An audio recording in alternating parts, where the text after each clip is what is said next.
പ്രളയമോ ഉരുൾപൊട്ടലോ അങ്ങനെയുള്ള എന്ത് പ്രകൃതി ദുരന്തങ്ങളുണ്ടായാലും അതോടൊപ്പം പുറത്തേക്ക് ഇറങ്ങുന്ന കുറേ വിഷജന്തുക്കളും നമ്മുടെ നാട്ടിലുണ്ട്. ദുരന്തം വരുമ്പോൾ മാളത്തിൽ നിന്ന് ഈ വിഷപ്പാമ്പുകൾ ഇറങ്ങി വരും. അതിലൊരുത്തൻ സോഷ്യൽ മീഡിയയിൽ പങ്കുവെക്കുന്ന ഒരു പോസ്റ്റ് നോക്കുക. ആ പോസ്റ്റിൽ പറയുന്നത് 2018 പ്രളയത്തിൽ പോയ വീടാണ് ഇതെന്നും പകരം ഇതുവരെ വീട് വെച്ച് നൽകിയിട്ടില്ല എന്നുമാണ്. എന്നാൽ ആ പ്രദേശത്തുള്ളവ തന്നെ ഇതിന് മറുപടിയുമായി എത്തിയിട്ടുണ്ട്. ഇത് 2018 തകർന്നുപോയ വീടല്ല, ഞങ്ങളുടെ നാട്ടിൽ മാത്രമായി 2021 ഒരു പ്രളയമുണ്ടായി. മുണ്ടക്കയം കൊക്കയാർ മേഖലകളിലാണ് അത് ബാധിച്ചത്. അന്ന് കോട്ടയം മുണ്ടക്കയം റൂട്ടിൽ ഒരു പ്രൈവറ്റ് ബസ് ഓടിക്കുന്ന ജെബിയുടെ വീടാണ് ഇങ്ങനെ തകർന്നു പോയത്. കൂടാതെ 1 വർഷം തികയുന്നതിന് മുമ്പ് ഒരു പുതിയ വീട് വെച്ച് അദ്ദേഹം ആ വീട്ടിലേക്ക് മാറി സുഖമായി താമസിക്കുന്നുമുണ്ട് എന്നും ആ നാട്ടുകാരൻ അറിയിച്ചു. പിന്നീട് കടന്നു വരുന്നത് ഈ ദുരന്തത്തിലും ജാതി പറയുന്ന ചില നികൃഷ്ട ജീവികളാണ്. വയനാട്ടിൽ മരിച്ചത് കാക്കകളും കുരിശ് ചെറ്റകളുമാണെന്ന് കേൾക്കുന്നു.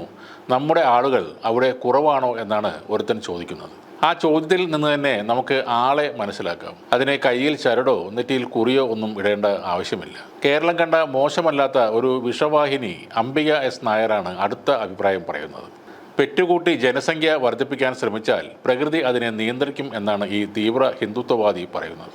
ഈ ദുരന്തഭൂമിയിൽ അനാഥരായി പോയ ആരുമില്ലാത്ത കുരുന്നുകൾക്ക് മുലപ്പാൽ കൊടുക്കാമെന്ന് ഒരാൾ പറയുമ്പോൾ അതിനും പരിഹാസമാണ് ചിലരുടെ മറുപടി. അശ്ലീലം കലർന്ന മറുപടികളാണ് ചിലരിടുന്നത്. നല്ല കറവ ഉണ്ടെന്ന് തോന്നുന്നു എന്നാണ് സുകേഷ് എന്നൊരുത്തൻ പറയുന്നത്. മറ്റൊരുത്തൻ ചോദിക്കുന്നത് ഇയാളുടെ ഭാര്യ ജേഴ്സി പശു ആണോ എന്നാണ്. അതേപോലെ തന്നെ ഈ മുലപ്പാൽ എല്ലാവർക്കും കൊടുക്കുമോ, വലിയ കുട്ടികൾക്കും കൊടുക്കുമോ എന്നൊക്കെയുള്ള ക്രൂരമായ കമൻറ്റുകളാണ് അവിടെ വരുന്നത്. ജോർജ് എന്നൊരാൾ തനിക്കും പാൽ ആവശ്യമുണ്ട് എന്നൊരു കമൻ്റ് ഇട്ടിരുന്നു.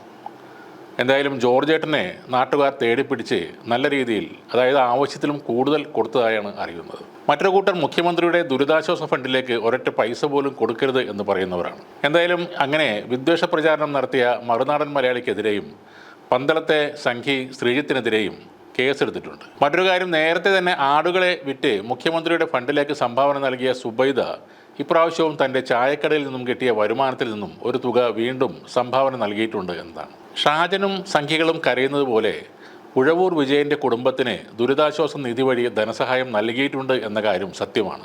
അത് 2017 ജൂലൈയിലാണ്. ചെങ്ങന്നൂർ MLA ആയിരുന്ന രാമേന്ദ്രൻ നായരുടെ കുടുംബത്തെയും സഹായിച്ചിട്ടുണ്ട്.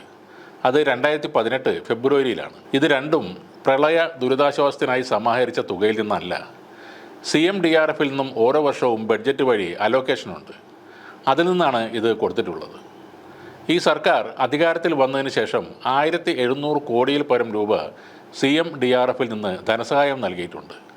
ഇതൊന്നും പ്രളയ ഫണ്ടിൽ നിന്നോ ഓഖി ദുരിതാശ്വാസ നിയമത്തിനായി പിരിച്ചെടുത്ത ഫണ്ടിൽ നിന്നോ അല്ല. ഇത് നിങ്ങളെ പറഞ്ഞ് മനസ്സിലാക്കാൻ സാധിക്കുകയുമില്ല. നിങ്ങൾ ആരോപണങ്ങൾ ഉന്നയിച്ചുകൊണ്ടിരിക്കുക. സഹായങ്ങൾ ഒരുപാട് വന്നു ചേരുന്നുണ്ട്. കേരളത്തിൽ നിന്ന് മാത്രമല്ല, തമിഴ്നാട്ടിൽ നിന്നും സഹായങ്ങൾ ഒഴുകുകയാണ്. SJ സൂര്യയും രാഘവ ലോറൻസും വലിയ തുകകൾ നൽകുന്നുണ്ട്. ഇവിടെ ബോബി ചെമ്മണ്ണൂർ 100 പേർക്ക് വീടുകൾ വെക്കാനുള്ള സ്ഥലം വാഗ്ദാനം ചെയ്തിട്ടുണ്ട്.